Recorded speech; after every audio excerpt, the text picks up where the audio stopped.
you are, and welcome to a slowly improving video edition of the Addicted to Social Media podcast. I'm Neil Weiser. I'm Seth Goldstein. And I'm Jody Raines. And now we have two of us with our little lower third name tag. It's sort of two out of three ain't bad. Yeah, but we're going to Jody's on there soon. Yeah, so it sort of tells us who we are. That's Neil Weiser. That's Seth See, Goldstein. They need to be reminded. I know who I am. But actually, there is a lower third. It does show up in the sidebar here of the thumbnails who you are when I hover over it. So just hover over me. Yeah, just hover over Jody the whole time. Anyhow, there'll be some big news in Google, don't we, Neil, on Jody?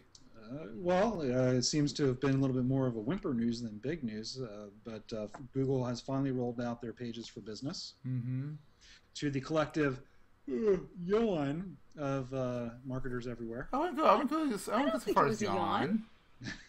Yeah, I agree with you, Seth. Well, yeah, Jody. Yeah. No, I think a lot of people were excited about this. And I think Definitely. that yes, there's a lot of improvements that need to be done on it, and I think that for having been talking about it for 5 months, the way it came out is a little lackluster. I think the fact that you can't have multiple people administrate a page is an issue. I think that there's a lot of kludginess to it. I think the fact, I've noticed that I was playing around with it. We have a A2SM page up there. It's a2sm.org/G+.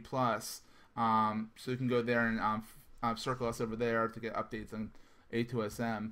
But I've noticed that when you're starting a Hangout, you can start a Hangout as a brand. So then we can start an A2SM Hangout, and then that'd be sanctioned by A2SM.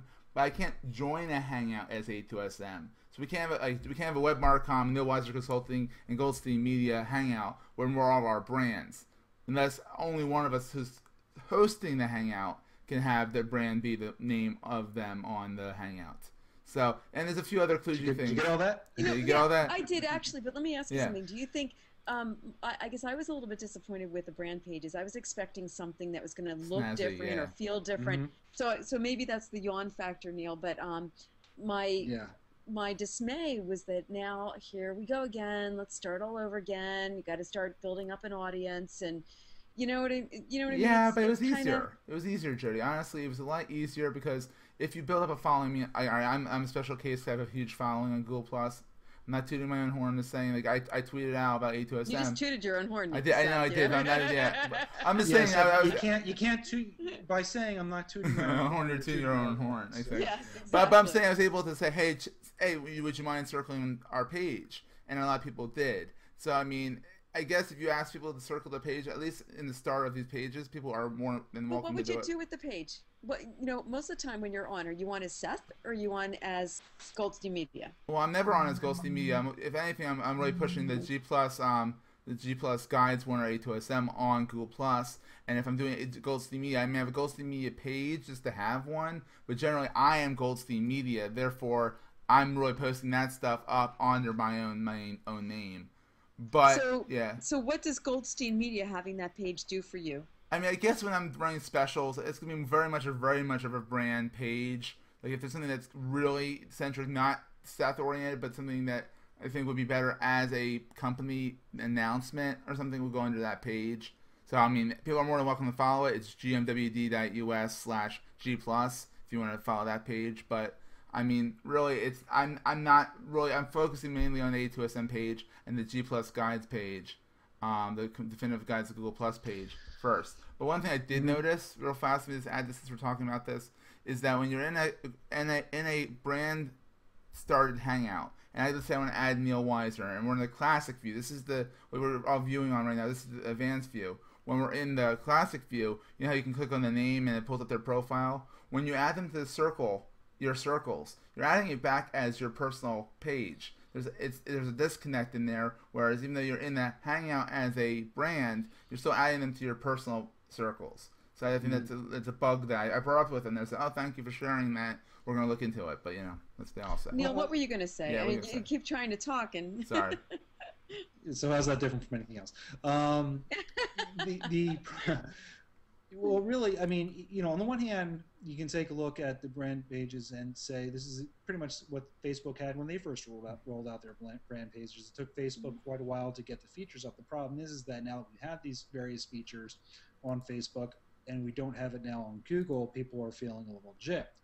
Also, when you consider the resources that a company like Google has, especially compared to Facebook, they should have an army of people on this thing. And instead of rolling out a product which really kind of looks like they just copied and pasted the code from the profile pages and made a few tweaks to it, they should have rolled out a very mature product. I mean, what is Larry Page, the only guy working on this thing in the bathroom before he goes to work in the morning? No, but there's definitely some thought being put into it. I mean, like honestly, you can't.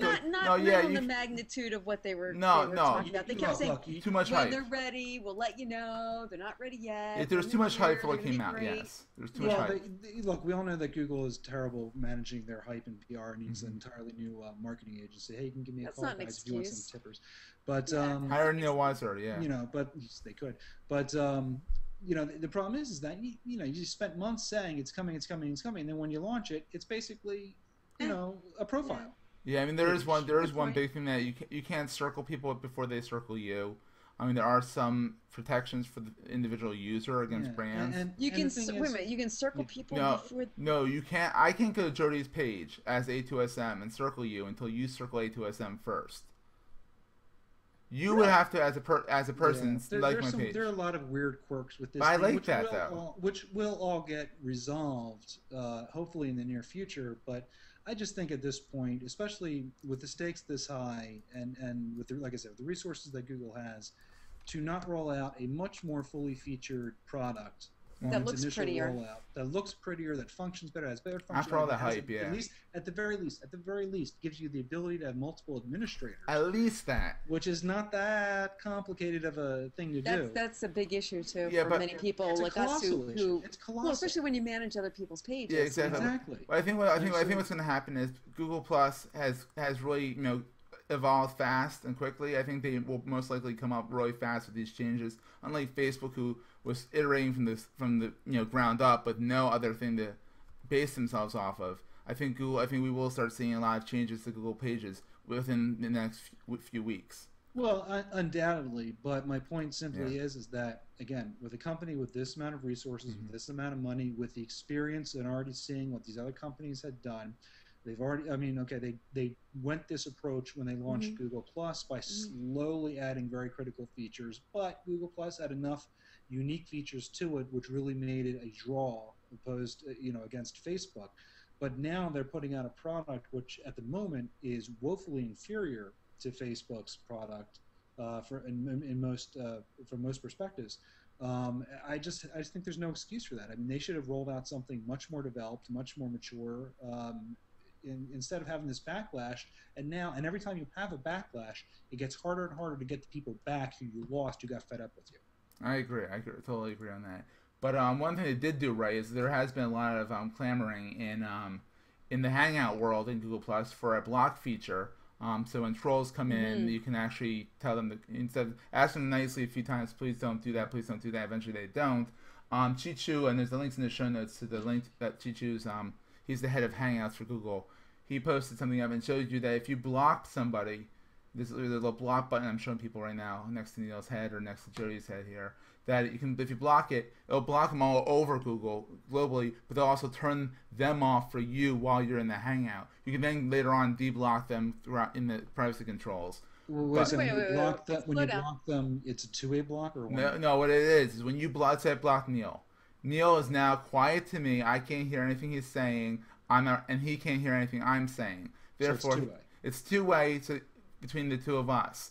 Therefore, but everyone else in the Hangout still hears the whole thing as normal. So one goes say. So each person has to block that person. Exactly.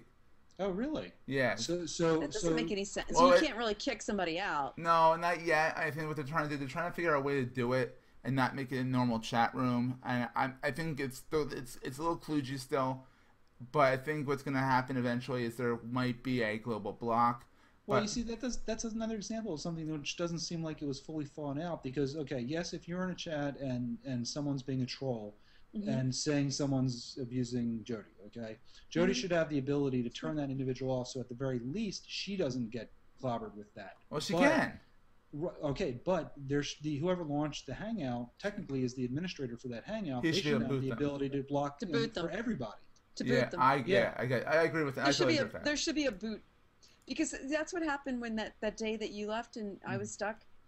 This guy came in and he was, jamming the sound. He was blocking everybody in rotation. He was just being absolutely obnoxious, and there was not a thing we could do to get rid of him. Yeah, but now you can all agree that, hey, let's all block them, and then you'll block them. I mean, I agree. It's not perfect yet. I think they're still trying to figure out the right way to go about it. I think there's a simple answer. You block. You have to add the first person in, the admin. The thing is, what if that person leaves? Then who does the admin go to? You mean the admin? The admin. If the admin leaves the Hangout's still alive as long as there's someone in there. Yeah, well, then they should be able to pass off admin responsibilities to somebody else. And honestly, guys, that might be in the future works. I mean, you also got to keep in mind Google Plus is a new product. They are constantly iterating on it. That might come. Yeah, I think we're aware of it. So this is a start. Know that. This block feature is a start. In defense of them, it is a start. So I think they must have 4 or 5 guys working on there at Google, and that's pretty much about it. Because with the resources, this is sort of it's getting to the point where it's becoming inexcusable. Yeah, I agree.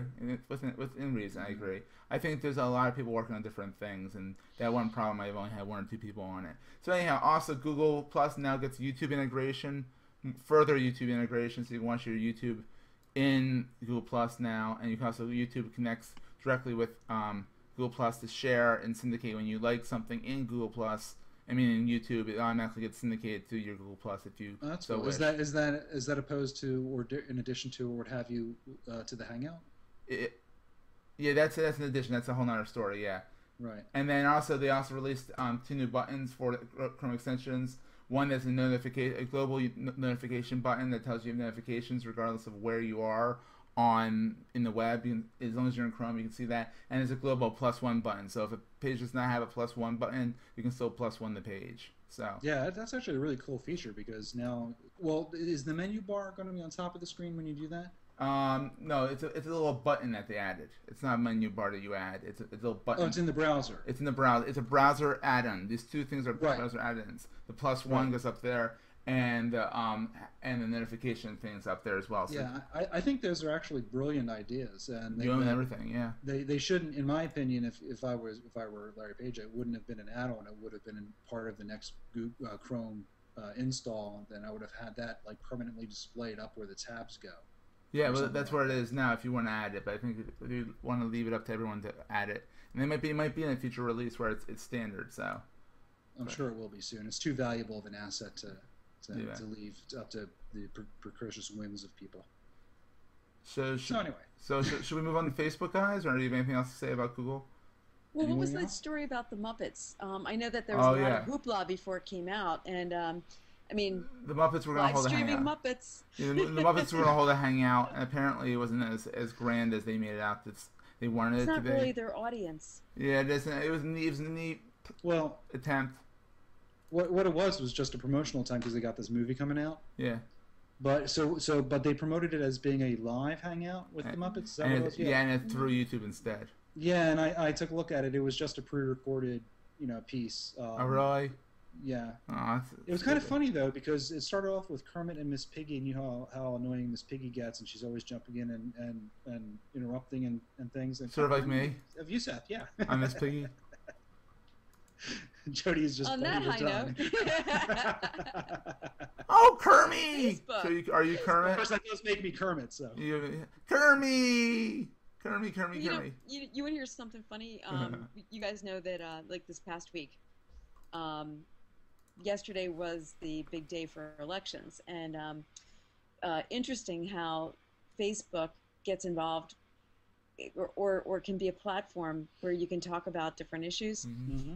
So one of the people from the other side, this guy, he's got to be older. I don't know how much older he is. He was probably in his late 50s, maybe early 60s.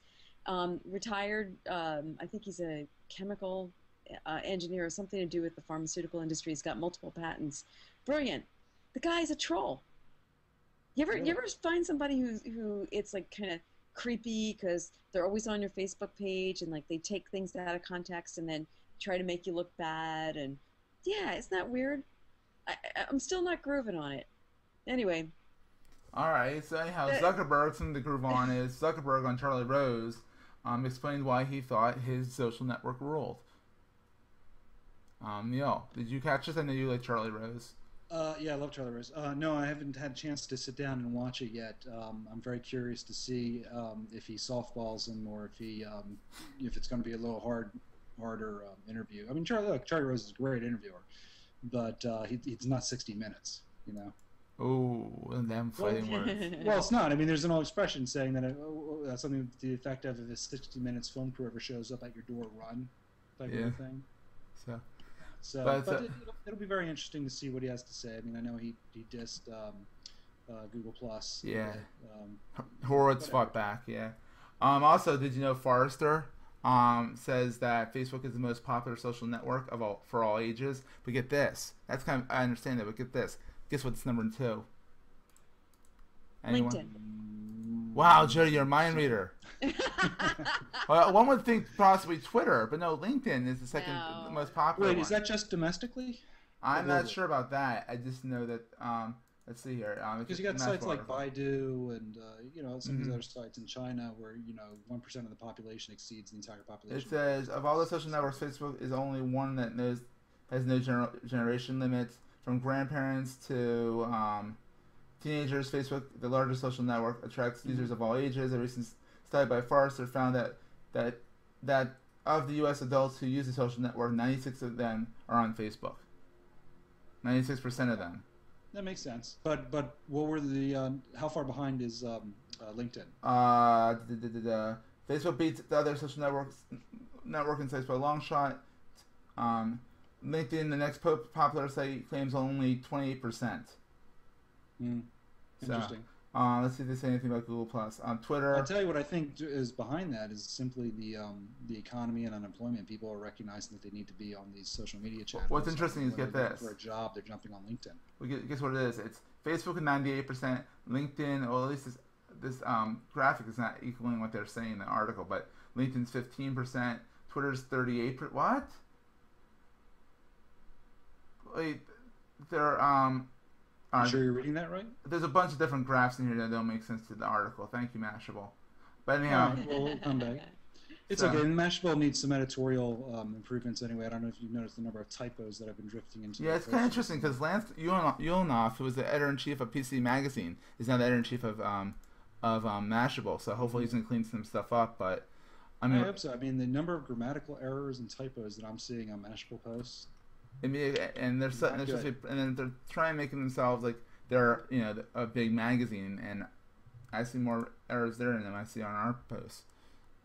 So that's pretty bad. That's pretty bad because I'm not very good at punctuation. So, what's next, Neil? Moving moving right along. I didn't say it. Just for the record, I did not say it.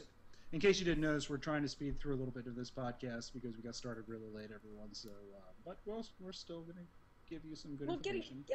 So good information. What's going on with Veterans Day? Facebook. What's going on with Veterans Day, Jody, and Facebook? With what? Veterans Day and Facebook. What did Facebook do for Veterans Day? I don't know. What did they do? Neil? It's like a joke. It's like a bad joke. Well, you read the article. I read the article. All right. Was there something that Facebook did? Yeah, Facebook marks Veterans Day early Additional services. With 3 new services. One's on U.S. military on Facebook. This page will help military personnel and veterans and families stay informed and connected. You'll also feature a job section for veterans. A Nation Gives Thanks is an application that enables Facebookers to give active service members and veterans and military families thank yous. And then finally, a social media guide for military families. Facebook and the Blue Star families are partnering to publish a guide designed to help families maximize their use of social media platforms. So, well, I tell you, Facebook is a global company. So, is this just for American soldiers, or do they have a page set up for the veterans of other countries? They have not specified that. So, I mean, these are Facebook pages set up by Facebook, rather. These aren't services set up by third parties. Exactly. So, I don't know. They didn't specify in the article. So, interesting. Jody, why aren't more local ballot initiatives on Facebook? I'm not sure exactly why there aren't more, because it's a great way to reach your intended audience. honestly, with the advent of apps, there's ways that you can get people to subscribe. You can tell people that they should vote. You can have different campaigns. You can put video. You can advertise events. I know we used it for our campaign. You know, we didn't have a budget to do any advertising, which was kind of a shame. But it's, I think, an important tool in the ways that you connect with and engage with an audience. So honestly, I think that you're going to see more and more political campaigns using Facebook and using it better. That's my humble opinion.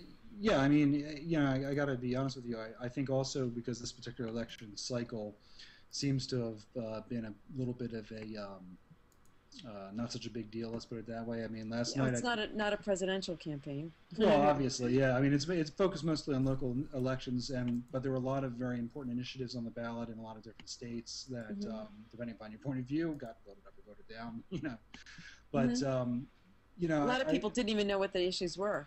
Yeah, but it was interesting because I around 8 o'clock I turned on CNN, which is usually right there on top of the with election coverage, and they weren't even talking about it. They were talking about, I don't know what it was, something completely nonsensical, had nothing to do with elections, and I was watching off and on for most of the evening last night, and they barely mentioned the election results. I was really surprised about that. Yeah. I mean, just because it's not the president running doesn't mean that there aren't important initiatives. Maybe because CNN is a national or global broadcast. And, I think that's a huge part of it. Yeah. It's a huge part of it. Yeah, I mean, the presidential ones affect the world, whereas the locals really don't. But, you know, you see, even though the presidential election's a year off, it's getting all kinds of publicity. I mean, every day there's another woman who's accused Herman Cain of something. So, Jody, have you done that yet? You know, I'm probably the only woman in the United States who has not. Right. Yeah. We should start a Facebook page. Have you? You know, what are you blaming on Herman Cain or something? Yeah. What did Herman Cain do today? Yeah. What did he do to you? What did he do to you? Let me do something to you. You know, I feel kind of left out, I guess. You know. Yeah, but if you're a Herman Cain supporter, we just are poking a little bit of fun at him. We love you as our one of our viewers or listeners. Please. It was all Neil. It was all Neil. I know, right? I wasn't criticizing Herman Cain specifically. All right, as you flounder, let's talk about why Facebook's most engaging pages are religious ones. So there's a Jesus Christ page, and it's got a lot of followers. I heard wasn't the Bible page? Bible's second biggest, I think. Second biggest, okay. Yeah, well, you have to figure. Yeah, they're emotional issues. Yeah, exactly. Yeah. Let's see the rankings here. Let me open up that page real fast. And you know, when you think, I mean, you know, religions are community-based organizations built around religions, I should say, and Facebook is a tool for building communities. But also, apparently, Justin Bieber is a religion because here's the most engaging pages on Facebook are the Jesus Daily with 10 million fans, A2SM Bruno, I'm mispronouncing that, with 4.5 million fans. Who is that? I don't know. It's something else. Then there's Justin Bieber with 37. Oh, sorry, interactions. Sorry, this is the fans. So Jesus Daily, A2SM Bruno, Justin Bieber. Then number 4 is the Bible, and then you go down here. You have Lady Gaga in here. You have Texas Hold'em Poker. Right, but Seth, are we talking about the number of fans here or the most engaged? Most engaged. It starts with the Jesus Daily. What has the most fans? On the most fans, I don't know off the top of my head. I think it's Seth. I think it's Seth Goldstein's GPS. No, but I'm just saying. Good. No, Jesus Christ. The actual Jesus Christ page apparently has a page. Is below Barack Obama. That's amazing. It is below Barack. How much? Barack Obama has 20 million, right? Has 23 million, but interactions is only 497. But I am not going to say it. Yeah, let's not do that. Let's not insult any religions. Anything. Yeah, you know, interestingly enough, though, Barack Obama, you said has over 20 million now. 23, I think. Yeah, I heard an interesting comparison yesterday between his Facebook page and Romney's Facebook page, and while Barack Obama has 20 times or so the number of fans that Romney has, engagement on Romney's page was actually significantly higher than. Not according to this, it wasn't. But engagement-wise, Barack Obama's like number 6 or 7. Oh, wow. Romney's nowhere to be seen, but. Anyhow, you change the channel, you get a different story. Exactly. So, shall we move on to Twitter, people? Oh, let's. Sure. 27. Did you guys know this? 70% of Brits would agree with shutting down Twitter during civil unrest. That's really interesting. The last time I asked a Brit, that's exactly what the Brit said. Really? How many Brits do you know? Tons. Okay, so what do other countries feel about it?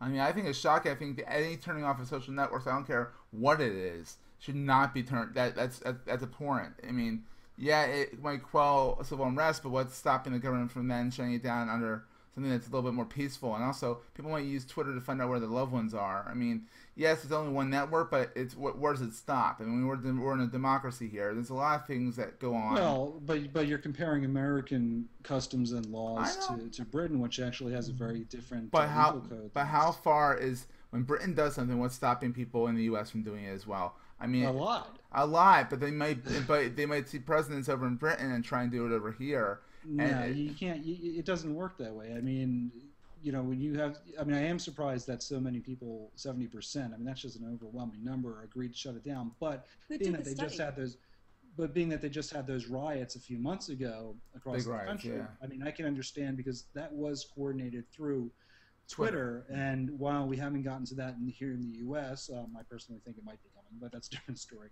But you turn off. I mean, there's two issues here. First of all, you turn off one network, people will just jump on the other. You've seen how hard it is to turn these networks off in countries where the government has much better control over these things, like in Egypt. They can actually just go over to the telecom company, whatever state-run company, and flip the switch, and then somebody will figure out a way around that. But here in the U.S., I mean, aside from the fact that it's so distributed and there's so many different ways of getting this communication, I think it would be physically impossible. No, but they have at the bar protests. They did turn on off. That's different. That was in a specific facility in these train stations, which are because of all the reinforced concrete from the train stations, the signals don't penetrate anyway. So they have all these antennas. It's easier to turn off. Yes, the Wi-Fi antennas and cell phone antennas. It's much easier to turn off. But on top of that, you've also have an issue of freedom of speech and expression here in the United States. Whereas, it could very well be argued that these channels, these tools allow people to do that. And if you're going to turn them off, you're abridging their ability for freedom of speech. Yeah, exactly. So also 56% of young professionals won't work at a company that bans Twitter and Facebook, and I would hazard to say any social networking. What do you think about this, Neil? I mean, you're very big on this, and not banning. Well, I personally think that I definitely understand companies need to have policies in place to control to a certain extent what goes on, because you want people doing work and not being on Twitter or Facebook when they're at the office. However, being on Twitter and Facebook, they are representing the company, and if you set your systems up properly, then that could be a huge benefit. So I really think it's to the detriment of the companies that are doing that. But I'm kind of surprised that such a large number would say that they wouldn't work at a given company, because in this environment, when 30% of college graduates are unemployed or something like that, what, you're not going to take a job because you don't have your Facebook? That's where your cell phone store. What do you think, Jody? I think that I'm not sure whether they said that they would not work or they would prefer not to work. Yeah, I think I really do think that it's a matter of semantics here. Parsing the words, I like it. Yeah, well, I mean, that's what it boils down to. Yeah, it really does. But I agree with you, Neil, that companies that are not allowing their employees to utilize social networking are very short-sighted. However, keep in mind that most of the people who are at the top of the more the older organizations that have been around for a longer period of time, it's an older demographic. And that being said, they're less inclined to understand the idea or concept of engaging. They're still in that traditional broadcast mode. So it's an education process. And I think as the organizations evolve and younger people start taking leadership positions, we'll see a change. I think so too. Yeah, certainly. But of course, these companies all at least do have the original social network, which is email. Exactly. And that's still distracting. Plus, you also have your phone. So at least in the United States, you still have your phone, virtual, real voice chat. Exactly, you can FaceTime. But so anyhow, in other news, the National Emergency Alert System was sounded today as a test, but it seemingly ignored social media. Neil, what's your thought on this? I know you have a viewpoint of this. Well, basically what happened was all the different agencies involved had the first national test here in the United States of a unified emergency alert system, which on the one hand, stunning that in the year 2011, 10 years after 9/11, they still don't have a national system where they can just flip a switch and speak to everybody on television and radio. Or cell phones. Your cell phone all of a sudden blasts. Yeah, I mean, it's just mind-boggling that for something so important, especially, like I said, since 9/11, something so important, they don't have that engaged. But the other thing is that I was very amazed that they did not include social media on that, because let's be honest, for those of you who are out working during the day, which is most of us, you may not necessarily be sitting in front of a television, but a lot of you are in front of your computers, or at least you have your cell phones on there, and you're, if you want text to reach message people, or something. I mean, just take a look at the example of Twitter. Of Twitter, breaking news goes around the globe faster than earthquakes. 30 seconds. 30 seconds faster. Yeah, I mean that's what happened a few months ago when the earthquake hit, and people were finding out about this and then turning to their friends and say, "Hey, did you hear about this earthquake?" And all of a sudden the building starts shaking. It was so weird. I mean, when you can communicate with people globally about pretty much anything at the blink of an eye, but at least on Twitter. What? At least on Twitter. Yeah, at least on Twitter and Facebook, the two big ones. Maybe Google Plus.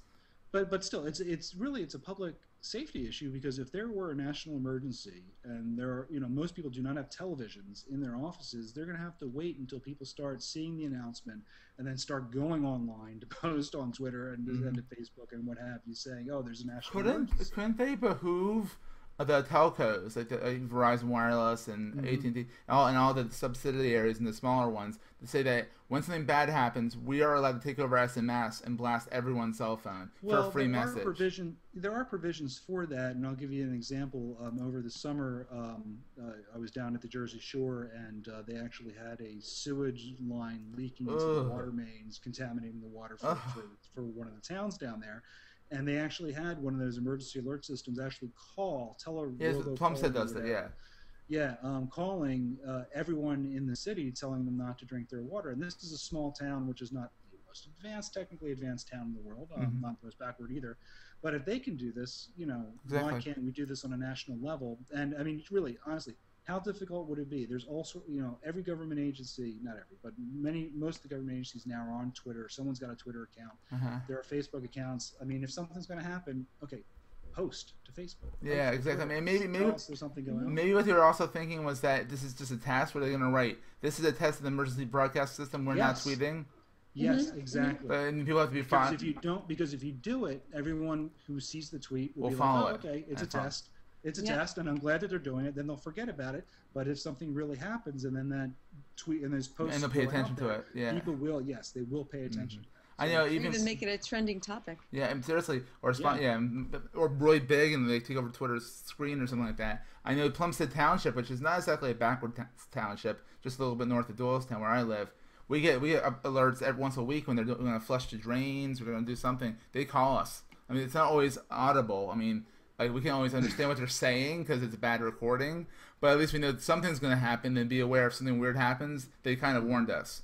Kind of sounds like Charlie Brown's teacher, right? This last emergency alert system. This last one was like that. It was like, so, and will you? This nothing severe. It said, and then I'm like, what? My wife calls me up and she's like, did they say go to the bunker? Don't go to the bunker. I couldn't understand. My wife calls me up and she's like, did you get the message? I'm like, yeah. I'm like, did you understand it? She's like, no. I'm like, neither did I. So obviously it's not that important. So. Okay. But all right, let's move on to the picks of the week. Apparently, let's move on. Neil, you're going to be driving a forklift around your Mac. Yeah. Okay. So my pick of the week is actually called Forklift 2. It's a product it's actually at the URL is binarynights.com. Nights is with a K?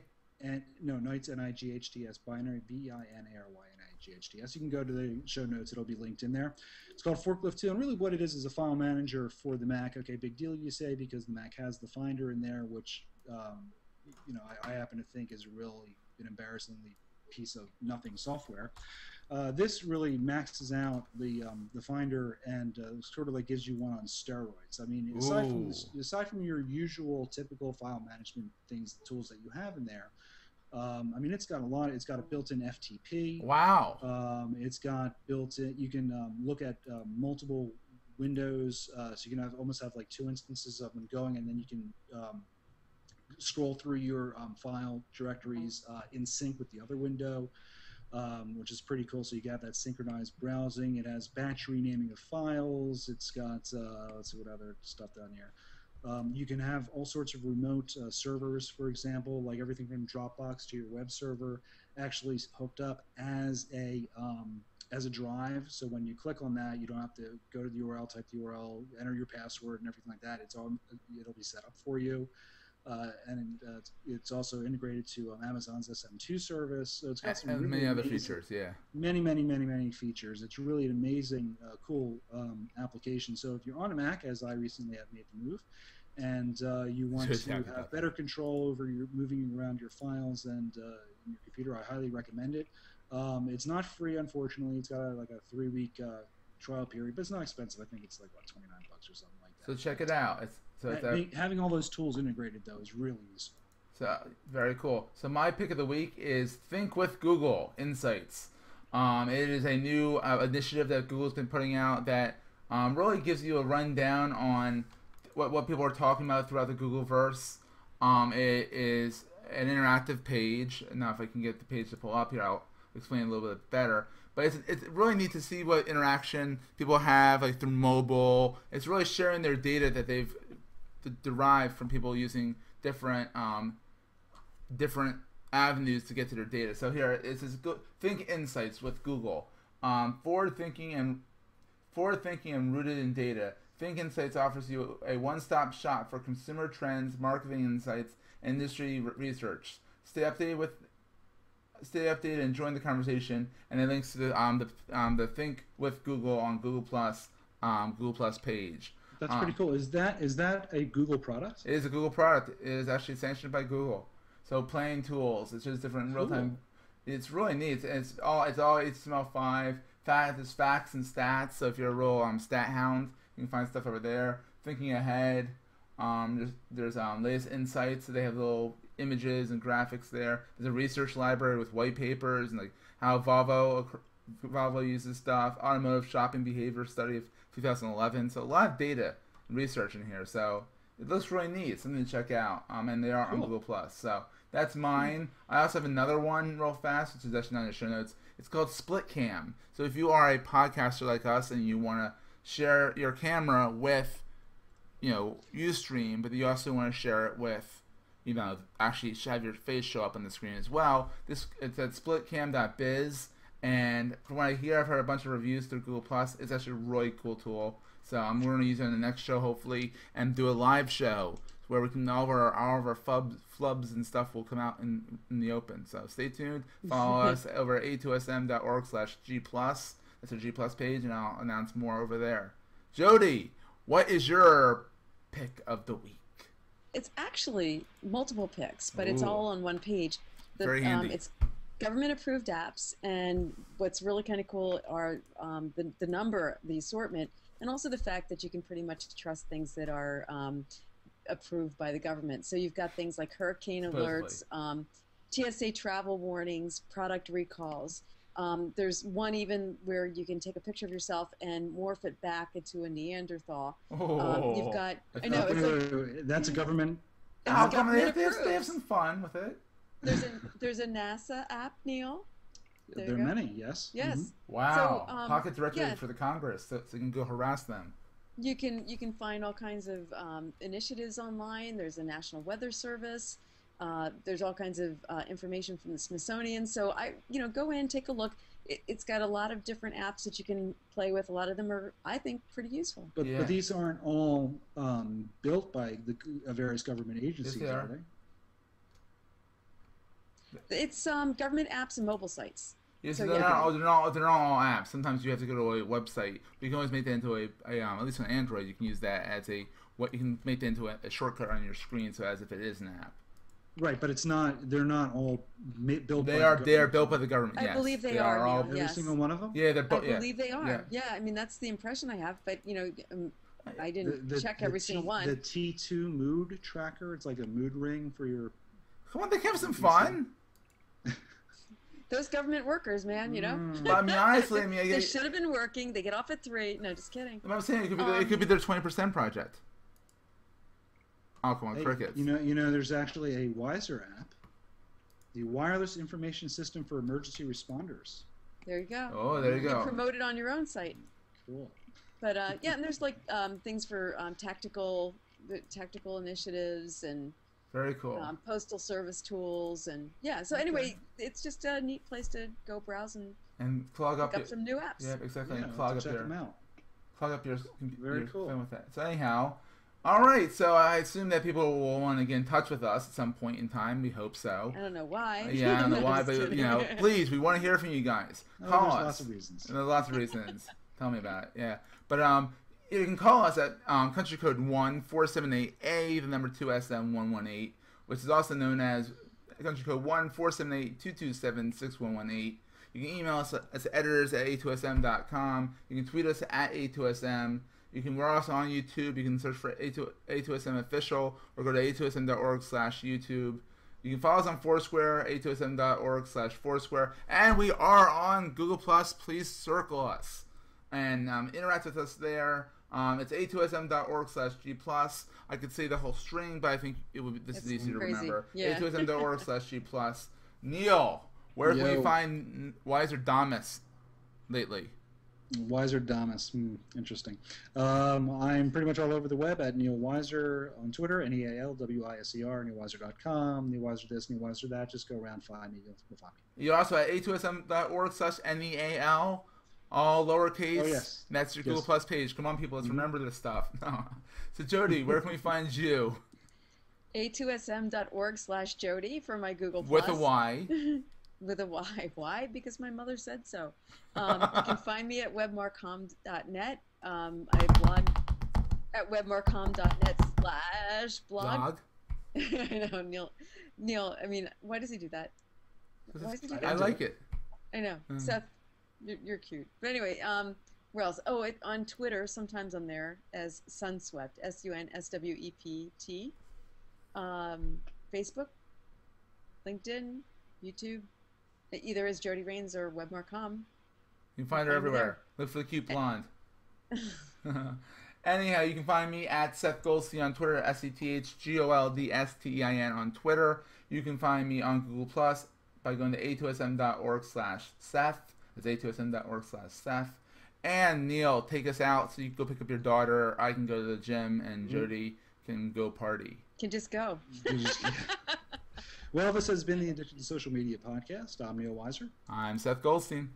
And I'm Jody Rains. And we will see you guys again next time. And hopefully we'll have all 3 of our lower thirds. Hey, we're getting there. We're working our way up. Yeah, we're 2 out of 3 now. 2 out of 3. All right, guys. All right, thanks, guys. Bye. All right, talk to you guys later.